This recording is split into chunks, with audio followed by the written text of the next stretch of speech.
या तो इस्लाम में शामिल हो जाओ, या तो घाटी छोड़ दो, या फिर मर जाओ। सोचिए, अभी जिस घर को आप अपना कहते हैं, जहां महफूज महसूस करते हैं, जहां आपकी नौकरी है, रिश्तेदार हैं, घर परिवार है, वहीं से आपको निकाल दिया जाए या मजबूर किया जाए भागने के लिए। अपने उन्हीं घरों में औरतों को अपनी इज्जत बचाने का डर रहे और आपको अपने ही देश के एक हिस्से से अपने घरों को छोड़कर दूसरे शहर, दूसरे प्रदेश जाकर टेंटों में रहना पड़े। इस ख्याल मात्र से ही आपकी कपकपी छूट जाएगी, लेकिन ऐसा वास्तव में हुआ था। अपने ही देश भारत में हुआ था। 19 जनवरी 1990 का दिन हर कश्मीरी पंडित काले दिन की तरह मनाता है। इस रात लगभग 60,000 कश्मीरी पंडितों को घाटी छोड़ने पर मजबूर किया गया था।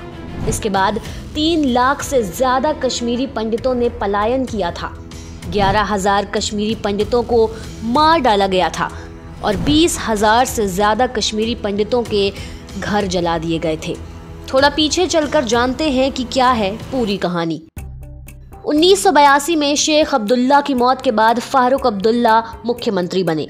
1983 में फारूक अब्दुल्ला की party national conference Indira Gandhi की कांग्रेस के खिलाफ मैदान में उतरी और जीती। 1984 में फारूक अब्दुल्ला के बहनोई गुलाम मोहम्मद शाह ने नेशनल कॉन्फ्रेंस से 13 विधायकों को तोड़कर कांग्रेस के साथ मिलकर फारूक अब्दुल्ला से सत्ता छीन ली। 1986 में जब अयोध्या में राम मंदिर का ताला खोला गया, तब कश्मीरी पंडितों पर कश्मीर में हिंसा होने का पहला मामला सामने आया। अनंतनाग में मंदिरों और कश्मीरी पंडितों पर हमला किया जाने लगा।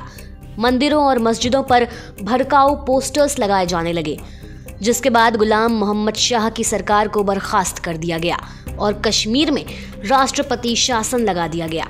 1987 के विधानसभा चुनावों से पहले फारूक अब्दुल्ला ने कांग्रेस से हाथ मिला लिया। इनका गठबंधन चुनाव में जीत भी गया, लेकिन इसके बाद मुस्लिम यूनियन फ्रंट नाम की पार्टी के समर्थक, जो कि अलगाववादी थे, उन्होंने चुनाव में धांधली का आरोप लगाया।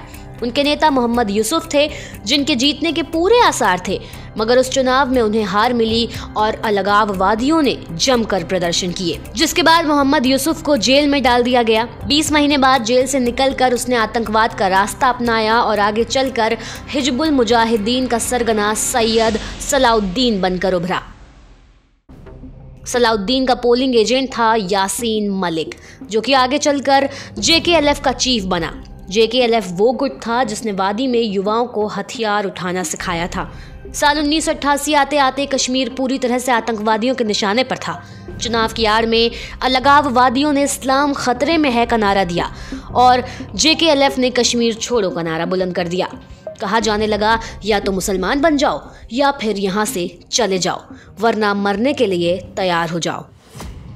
इसके बाद हत्याएं होनी शुरू हुई। 14 सितंबर 1989 को भाजपा अध्यक्ष वकील टीकालाल टपलू की हत्या हुई।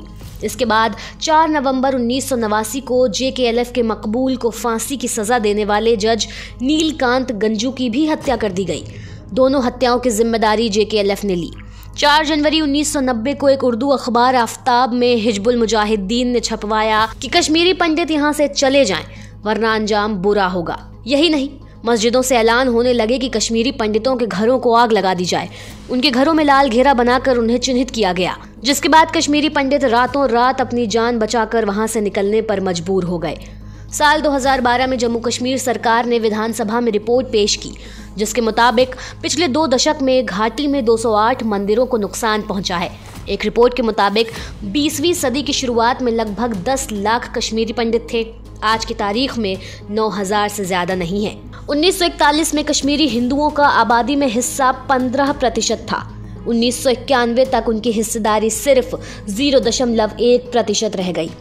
यासीन मलिक और बिट्टा कराटे दोनों को इस पूरे मामले का सरगना माना जाता है। दोनों अपना गुनाह कबूल कर चुके हैं और फिलहाल तिहाड़ जेल में हैं। पर आज भी कश्मीरी पंडितों को उनको माकूल सजा मिलने का इंतजार है और साथ ही इंतजार है उस इंसाफ का जिससे उनकी घर वापसी हो सके।